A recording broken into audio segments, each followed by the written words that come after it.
काला आम के उद्योगपति आखिर प्रशासन के दरबार क्यों पहुंचे? बिजली कटौती, डीजल पर बढ़ती निर्भरता और बरसात से पहले अधूरी पड़ी सुरक्षा दीवार को लेकर उद्योग जगत ने अपनी चिंता प्रशासन के सामने रखी है। उद्योगपतियों का कहना है कि यदि समय रहते समस्याओं का समाधान नहीं हुआ तो इसका असर उत्पादन के साथ साथ रोजगार पर भी पड़ सकता है। नमस्कार, आप देख रहे हैं सिरमौर की आवाज। काला आम औद्योगिक क्षेत्र की विभिन्न समस्याओं को लेकर लघु उद्योग भारती का एक प्रतिनिधिमंडल अध्यक्ष अखिल महेश्वरी के नेतृत्व में कार्यकारी उपायुक्त सिरमौर LR वर्मा से मिला और उन्हें ज्ञापन सौंपा।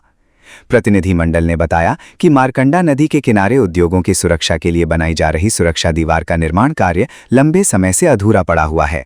बरसात का मौसम नजदीक है और ऐसे में उद्योगों को संभावित नुकसान की चिंता सता रही है। इसके अलावा काला आम से ब्लैक मैंगो के बीच खुली नाली पर पर्याप्त स्लैब न होने के कारण दुर्घटनाओं का खतरा भी बना हुआ है। लेकिन सबसे बड़ी चिंता बिजली आपूर्ति को लेकर जताई गई। उद्योगपतियों का कहना है कि लगातार बिजली कटौती के कारण उत्पादन प्रभावित हो रहा है और उद्योगों को मजबूरी में डीजल जनरेटर पर निर्भर होना पड़ रहा है। मारकंडे की तरफ में एक डंगा लग रहा था, तो काफ़ी इस टाइम से वो डंगा कंस्ट्रक्शन में था, बट पीछे अब जैसे बारिश आने वाली है तो अब डंगा का काम थोड़ा रुक गया है। तो वहाँ पे जो इंडस्ट्री है, डे टू डे उनके बड़े बड़े ट्रक जाते हैं, तो एक्सीडेंट प्रोन एरिया काफ़ी बन चुका है वो। तो हमारा ये था कि साहब को अवगत कराएं कि कल को कोई भी ऐसी दिक्कत समस्या ना हो, तो वो काम थोड़ा सा तेज़ी हो जाएगा। तो ऑलरेडी वहाँ पे काफ़ी पैसा लग गया है, तो थोड़ा सा बाकी है, वो अगर काम हो जाएगा तो काफ़ी समस्याओं का हल निकल जाएगा। एक बिजली का क्या था सर कि बिजली के काफ़ी कट्स लग रहे हैं। हम भी समझ सकते हैं कि डिपार्टमेंट के पास अपने कुछ रेस्ट्रिक्शंस हैं, बट हम भी क्या करें, हम किसके पास जाएं। तो हम आए थे इनको अवगत कराने की हमको काफ़ी कट्स लग रहा है इंडस्ट्री को, तो उसके ऊपर थोड़ा कंट्रोल होए। एंड अभी क्या है, भारत सरकार ने एक नोटिफिकेशन दिया है कि 200 लीटर से ज़्यादा हम दे नहीं सकते हैं, कोई भी एक डीजल ले नहीं सकते इंडस्ट्री वाले। तो उसके लिए हम आए थे कि अगर हमारा बिजली भी कट हुई तो हम इंडस्ट्री कैसे चलाएंगे।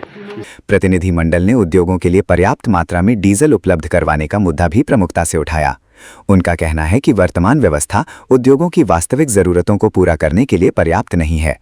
उद्योग जगत का मानना है कि बिजली व्यवस्था में सुधार और आधारभूत सुविधाओं को मजबूत किए बिना औद्योगिक गतिविधियों को गति देना मुश्किल होगा। और बिजली का कट हमारे यहाँ पे इन दिनों में काफ़ी लग रहा है और लोडिंग की वजह से।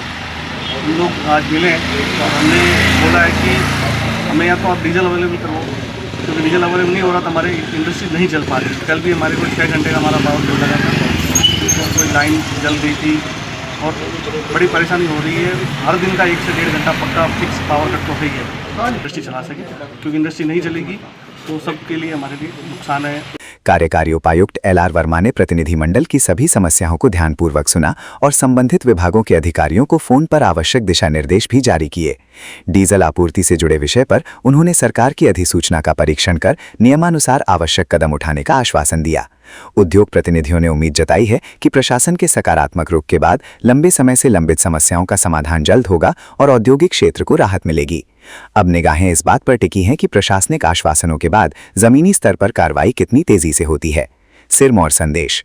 उद्योग किसी भी क्षेत्र की आर्थिक रीढ़ होते हैं। बेहतर आधारभूत सुविधाएं, सुचारू बिजली व्यवस्था और सुरक्षित औद्योगिक वातावरण न केवल उद्योगों बल्कि हजारों परिवारों की आजीविका से भी सीधे जुड़ा विषय है। सिरमौर की आवाज, जिला सिरमौर की डिजिटल पहचान।